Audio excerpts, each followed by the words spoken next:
So it's, if I'm hearing this correctly, it's probably a way to come to terms with certain things that have happened in the past and accept them, if I'm hearing that correctly. Yes, in Past Life Regression, we also do not just go into past lifetimes here on Earth. Okay. So there's multidimensional realms and simultaneous and parallel realities. Okay. So that's a totally different context, because if you connect with yourself on a fifth dimension or a seventh dimension while you're in a regress state, where you meet your guides and you receive information that's going to adversely really affect and change your life, those things are catapults into moving you forward in life. Okay. Okay, so it's not just like you're going to a past life to figure something out and accept that. There's a very large range. It's called past life regression because, as I said, most people live in the past. And here, most people understand that there's a future, there's a past, and there's a present. Well, that's just an illusion. Okay. There's no such thing. Right. It's been created by a man who made a calendar. Our timing is actually cyclic. It's not linear. So if it's a cyclic movement, we're able to expand on that and move in any way we want to. So in regression work, you can move forward, past, sideways, up, down, inside, other planetary and other universes. Okay. Now that concept might be really expansive for a lot of people. Right. But if you look at string theory or quantum fields, Right. there's layers that are stacked upon layers, and there are different realities that range on different vibrations. Okay. So somebody can be on a vibration that's just here, and another person can be over here. So Same with our lives. So when we're talking about past life, we're not just talking about life on Earth. Absolutely not. Okay. How does the soul choose its next lifetime? Well, it's a great question. It's also a difficult one because, again, there's not just one soul choosing one life. Okay. There's many fields of experience that are taking place. Right. Consistently. So, from a soul's perspective, you're always going to choose from a soul's level of what is going to benefit you the most. What is going to teach you on Earth, you're only talking about, of what is going to advance you on a soul level. Okay. So whatever that may be is what you're going to choose. You're going to choose your parents, you're going to choose a location, you choose the color of your skin, the sex, everything. And how that is going to actually help you move through your life. Okay. So that's from the choice of the soul level. And also, you also go into a place where you do a review. And in that review, it's like a court. And they also choose with you. You kind of sit down with your elders. And they assist you in choosing what is the best place. Okay. So is it related to maybe passing certain tests in life, or? Oh yes. Okay. And especially if you haven't learned the lessons that you've come to learn, you have to repeat them again and again.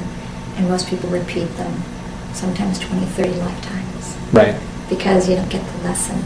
And those lessons are core issues. So in past life regression, you can go to those core issues, realize them, and that changes everything. Okay. Now, having talked about past life regression deals with not just life on Earth, I mean, even on life on Earth itself, does that also account for animal life? Are we Yes, ever it born does. into animals? The idea in those esoteric terms and communities is that the idea that we are all one, right? Source energy is everything and all. Right. So if source energy is everything and all, if you take a walk in nature and you spend enough time in nature, what usually happens is your rhythmic, cyclic changes to the rhythm of the earth. And if you stay long enough, you're able to feel something beside you. It might be an animal that walks by.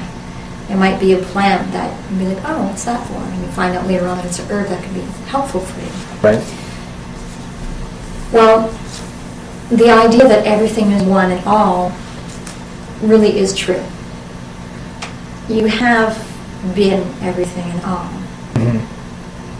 up to this point here, because you have to experience what it feels like to be water, earth, air, fire, rock, insect, animal, tree, plant, amoeba, you name it. Mm-hmm. So you have that within you, and they say the universe is within you because it is. We have that within our bodies, within the consciousness of who we are. So if you tap into that, you can come to a place where you know that, wow, okay, I can really relate with being water flowing through a river, or with being a monkey. Okay. I had there was a client here, and he went to being a lab monkey. Okay. And that was profound experience. And how do they talk about their experiences? Do they start talking about in human terms, like? Yes, because everything has a consciousness.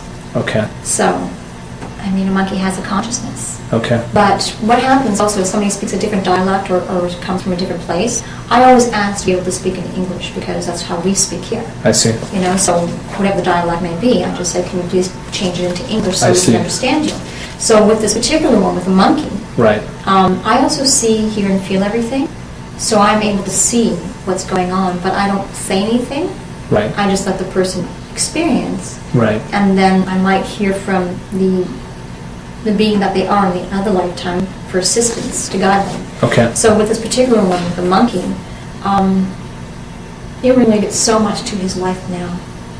I mean, he had so much feelings, crying, you name it. He was just the insensitivity, the rejection. Really, it was profound, and it's coming in my next book. So there's even that same level of, one would think possibly there's not the same level of interaction as a human being, maybe going to a job and being married, but there's that same level of depth of emotion. Absolutely. And very much, but it comes from a different level of consciousness, right? Okay. So it sees people, and it was interesting because the lab technicians were like, oh, isn't that cute? You know how the monkey was relating, but actually the monkey's sitting there. I see. Feeling so lost and so not acknowledged. But how they perceived it and how the monkey was reacting, they thought, oh, isn't that a nice obedient animal? And the monkey was just reaching out for them to give them a hug. So when the monkey actually got a hug, it literally melted. Well, that's very interesting, Deborah Skye. Thanks for the useful information. For more about Deborah Skye, you can visit her website at? The website's soultherapy.ca and also deborahskye.com. I also have a radio show called Soul Therapy Radio, and you can go to the website and all the information's there in the archives. And the studio is in Yorkville at 14A Hazelton Avenue, Studio 304. And you can contact me at 416-906-5110. Thank you. Thanks again for your time.